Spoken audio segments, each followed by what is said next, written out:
Last time, we discussed why bloodletting started up in the first place, back in ancient Greece and China, where philosophy and medicine were sometimes indistinguishable. Now let's discuss why the it continued, and its controversial path that left many victims in its wake. Allow me to explain.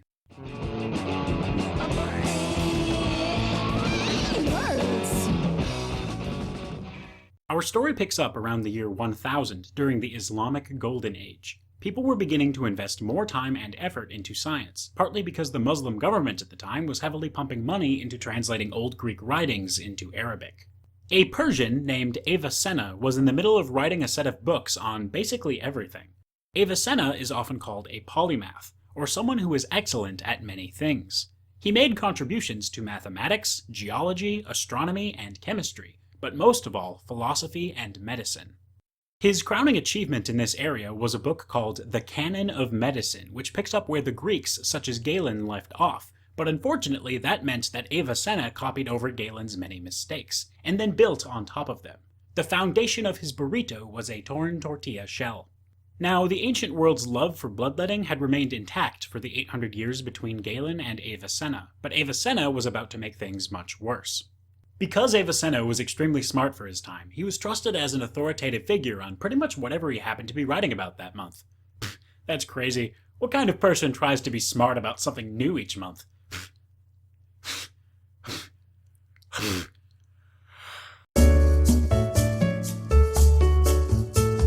His Canon of Medicine was used as a prominent medical textbook for hundreds of years and is still found in some circles of alternative medicine today. It's unfortunate, then, that he advocated bloodletting and similar treatments for ailments as diverse as freckles, pimples in the nostrils, dimness of vision. That seems like a self-replicating cycle. Glaucoma, headache, fetor of the mouth. That means bad breath, by the way. Gingivitis, flabby gums, ulcers, provoking menstrual flow. That is not how that works. Hot asthma, sciatica, heaviness of eyelids. Have you tried caffeine? So in this world of merging old ideas with new science, the Persians had an opportunity to do away with all of this bloodletting nonsense. But that didn't happen, because the smartest one among them insisted that they trust in the Greeks that they were translating. And so the nonsensical theories of humors and bloodletting were further ingrained in the medical knowledge. Basically everyone was doing it at this point. In 1163, the Pope, who frowned on surgery and body fluids in general, decided to ban clergymen from practicing bloodletting, because it was the devil's work. You f***ing know it! And physicians were finding it too time-consuming to bleed every patient that came through their doors, and so the slack was picked up by common professions, most notably barbers. In addition to their normal shaving and styling duties, they began offering a number of surgical options, including bloodletting and tooth extraction. Things continued like this for a while, but then suddenly a new ruckus was started by a man named Pierre Brousseau in the early 1500s. Brousseau, a voice of reason, published writings that basically said, "Hey, what are you doing with all of this bloodletting? This is crazy. You're doing it on the wrong side of the body." Oh, did I say voice of reason? I meant additional lunatic. It turns out, Avicenna and his followers, called the revulsive side bleeders, advocated that when bloodletting was performed, the blood was supposed to be drawn from the opposite side of the body from the ailment. An infection in the right shoulder called for extracting blood from the left shoulder, for example. Brousseau and his followers, called the derivative side bleeders, disagreed, claiming that Hippocrates and Galen clearly stated in the original Greek writings that the blood was supposed to be drawn from the same side as the ailment presented. Then, in 1543, a man named Vesalius went to the trouble of actually diagramming the anatomy of the human body correctly, showing that the ancient Greek texts had many flaws, and he was immediately hailed as a hero. Just kidding, he was reviled for trying to usurp the Greek throne and labeled as a weirdo for dissecting humans.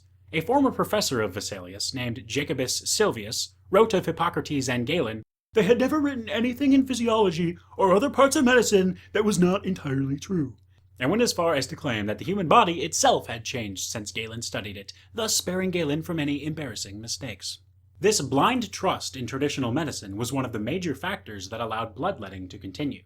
For another example, let's look at how around the 1760s a major medical milestone came along in the form of most childbirths being moved from houses to hospitals. Before that, childbirth had only a small amount of medical supervision.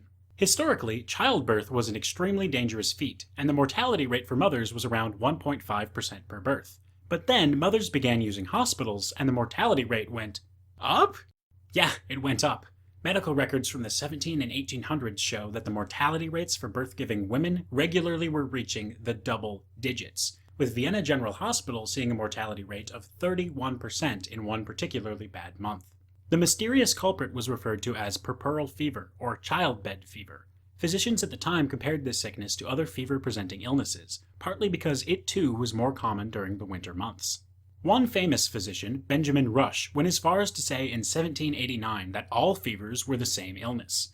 The conventional treatment was, you guessed it, bloodletting. Dr. Rush advocated for removing up to 80% of a feverish person's blood over the course of several days, but he was an insane, extreme case.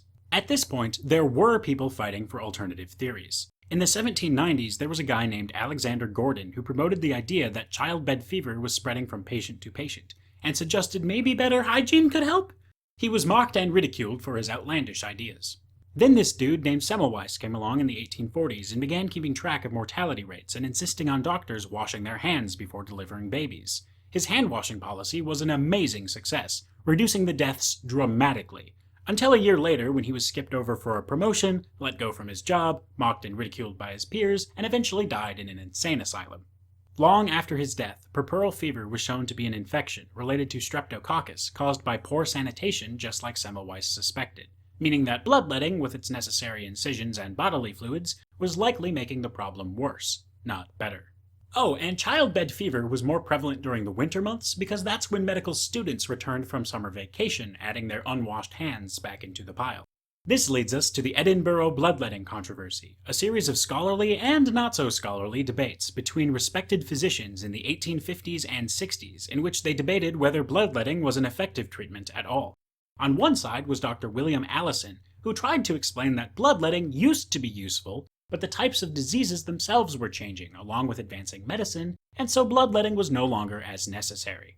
On the other side of the debate was a former student of Allison's named Dr. John Bennett, who believed that bloodletting had never been useful and was a major misstep in the history of medicine.